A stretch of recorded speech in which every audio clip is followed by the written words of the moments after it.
Hello दोस्तों, क्या आप अपनी मेहनत से कमाई हुई अपनी अर्निंग को या अपने पैसे को ऐसे गैम्बल में लगाना पसंद करेंगे जिसमें या तो आपके पैसे डबल हो जाएंगे या ज़ीरो हो जाएंगे?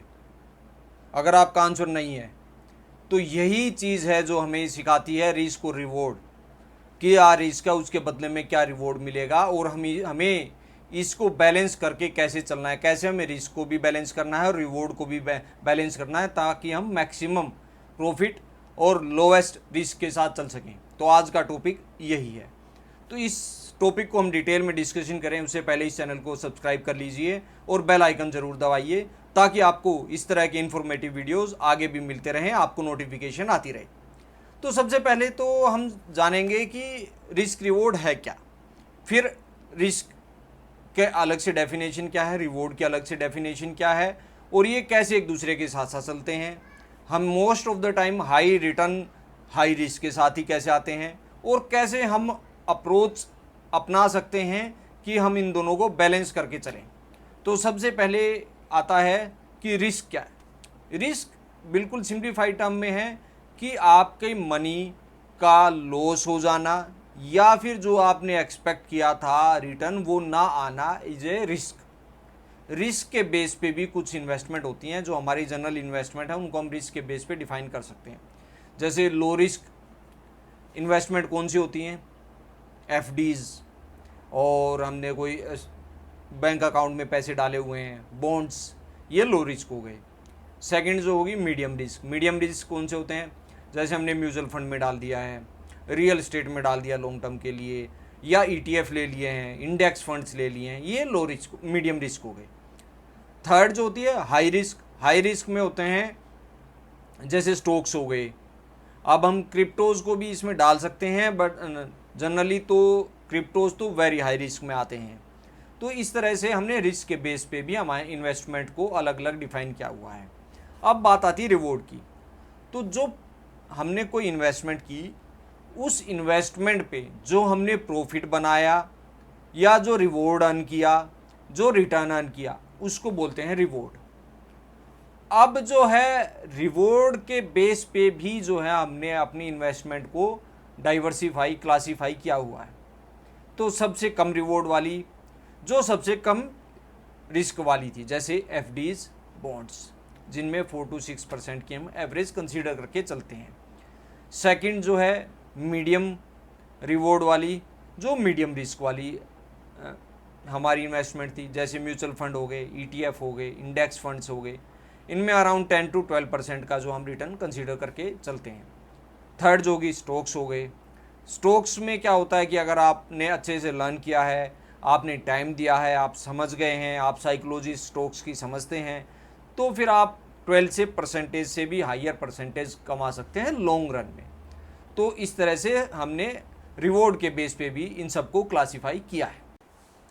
तो इन दोनों चीज़ों को हम एक पिरामिड के ग्राफ से भी समराइज कर सकते हैं कि सबसे नीचे जो है पिरामिड का लोएस्ट बॉटम है वो सबसे लो रिस्क और लो रिटर्न वाला है, जैसे एफडीज़ हैं, और मीडियम वाला जो है वो बीच में आता है, उसमें म्यूचुअल फंड और इंडेक्स फंड आगे, और टॉप जो है वो स्टॉक्स का है, क्रिप्टोज का है, और वो हाई रिस्क और हाई रिटर्न आता है। अब रिस्क होते कौन कौन से हैं, किस किस तरह के रिस्क हो सकते हैं? एक तो रिटर्न आना था ये रिस्क हमारा, या मनी लूज होना रिस्क था। इसके अलावा भी कुछ रिस्क हैं जो जनरल मार्केट के साथ, स्टॉक मार्केट के साथ या हमारी इन्वेस्टमेंट के साथ हो सकते हैं। तो वो कौन कौन से हैं? फर्स्ट जो होता है मार्केट का अप एंड डाउन, मार्केट का साइकिल। अब ये मार्केट का साइकिल सिर्फ स्टॉक मार्केट से रिलेटेड नहीं है, रियल एस्टेट में भी बहुत बार साइकिल चलते हैं, गोल्ड इन्वेस्टमेंट में भी साइकिल चलते हैं, हर कमोडिटी में, हर स्टॉक्स में भी, इंडेक्सेस में और पूरे मार्केट में भी साइकिल चलते हैं। कभी अप साइकिल होता है, कभी डाउन साइकिल होता है, कभी कंसोलिडेशन होता है, तो ये सारे साइकिल चलते हैं। तो आपका डाउनवर्ड साइकिल का भी आप में इन्वेस्टमेंट हो सकती है, तो ये साइकिल का रिस्क आपका होता है। दूसरा रिस्क क्या हो सकता है? लिक्विडेशन का, कि आपने कुछ खरीद तो लिया, जब आप सेल करने जा रहे हो तो उसको खरीदने के लिए बायर नहीं है। रियल एस्टेट में ऐसा बहुत बार होता है। स्टॉक्स में भी जो बहुत छोटी कंपनियां हैं, आपने उसका बड़ा अमाउंट ले रखा है, तो आप चाहोगे उस रेट पे बिकेगा नहीं, आपको उसको बायर ही नहीं मिलेगा। थर्ड जो रिस्क है वो है इन्फ्लेशन रिस्क। ये सबसे बड़ा रिस्क है अगर देखा जाए तो, कि अगर जो है इन्फ्लेशन हर साल बढ़ता जा रहा है, मतलब हर साल जो है हमारे पास जो भी हमारे अमाउंट है, जो पैसे हैं हमारे पास, उसकी वैल्यू कम होती जा रही है। तो कैसे हम उस पैसे को अगर रखेंगे तो उसकी वैल्यू कम होती जाएगी, हम एक्चुअल में पैसे को डेप्रिशिएट कर रहे हैं। हमारी वैल्यू, हमारे पास जो पैसे आज हैं 5 साल बाद जो आज हम खरीद सकते हैं वो भी नहीं खरीद पाएंगे।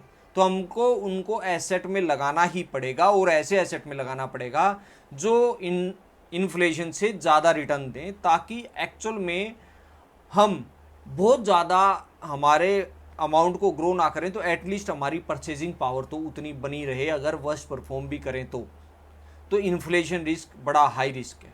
इसके अलावा जो फोर्थ रिस्क आता है वो रिस्क है पर्सनल रिस्क। पर्सनल रिस्क मतलब आपकी पर्सनैलिटी क्या है, आपकी एज क्या है, एज के बेस पे आप रिस्क एपेटाइट अलग अलग हो सकता है।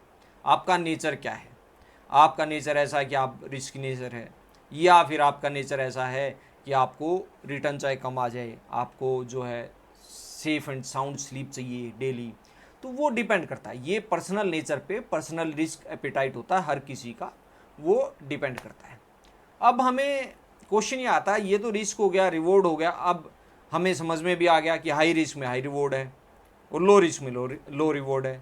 तो हर कोई चाहेगा कि हाई रिवॉर्ड मिले, बट रिस्क आई है, रिस्क कम हो। तो इसको कैसे मैनेज कर सकते हैं?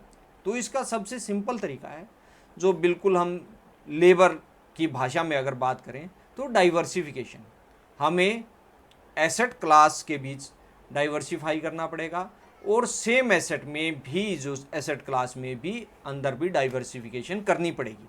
हाँ, ये है कि स्टार्ट में आपका डाइवर्सिफिकेशन कम होगा, क्योंकि स्टार्टिंग में जब हम ग्रोथ करना शुरू करते हैं, या जब हमारी सैलरी स्टार्ट होती है, जॉब स्टार्ट होती है, तो तब हमारे पास उतनी अर्निंग नहीं होती या उतना बैकअप नहीं होता कि हम मल्टीपल एसेट में डाल सकें वैल्यू, और मल्टीपल एसेट को भी मल्टीपल चीज़ों में इन्वेस्ट कर सकें।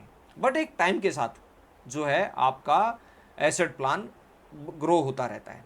जैसे हम गोल्ड में डाल सकते हैं, रियल एस्टेट में डाल सकते हैं, इक्विटी में डाल सकते हैं, डेट में डाल सकते हैं। ये सारे जो हैं अलग अलग जो हैं एसेट हैं, जिनका साइकिल अलग अलग रहता है। इक्विटी जब चलती है तब गोल्ड कम चलता है, जब इक्विटी डाउन होती है गोल्ड ज़्यादा चलता है। तो इस तरह से सारे जो है हमें थोड़े थोड़े एसेट को डाइवर्सिफाई करके चलना चाहिए। बट अभी हम जो बात कर रहे हैं, जनरली बात कर रहे हैं कि बिगनर्स के लिए, कि जिन्होंने अर्निंग स्टार्ट की है, या जो सेविंग का अभी स्टार्ट कर रहे हैं, जिनको 1-2 साल हुए हैं सेविंग करते हुए, तो उनके लिए क्या प्लान है? उनके लिए जैसा आप चार्ट पे देख पा रहे हैं, तो इसमें हमने प्लान किया है कि 20 से 30 अगर आपकी एज है तो आपको क्या करना चाहिए। जनरल है ये, हर किसी में इसमें मेजर हल्का फुल्का चेंज आप अपने रिस्क प्रोफाइल के साथ, अपनी एज के साथ, अपनी सिचुएशन के हिसाब से कर सकते हो। बट जनरल ये एक जनरल क्राइटेरिया कंसीडर किया जाता है कि 20 से 30 एज जो है उसमें 70% जो है आप 70% इक्विटी में डालेंगे, 30% डेट में डालें। जब आपकी एज 40 to 50 हो तो आप क्या करेंगे, 50% डेट में और 50% इक्विटी में। और जब आपकी एज 60+ हो गई, आप रिटायर हो गए हैं, तब आपको रिस्क नहीं चाहिए बिल्कुल भी, या बहुत कम चाहिए, तो 30% तब आप इक्विटी में डालेंगे और 70% जो है आप डेट में डालेंगे।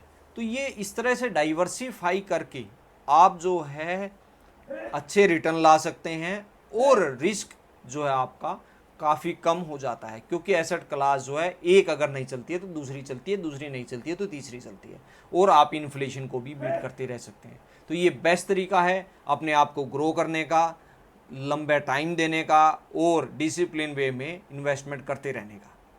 तो आपको ये वीडियो कैसा लगा, ये मुझे कमेंट सेक्शन में कमेंट करके बताइए, और इस वीडियो को लाइक कीजिए, हमारे चैनल को शेयर कीजिए और सब्सक्राइब कीजिए। Thank you.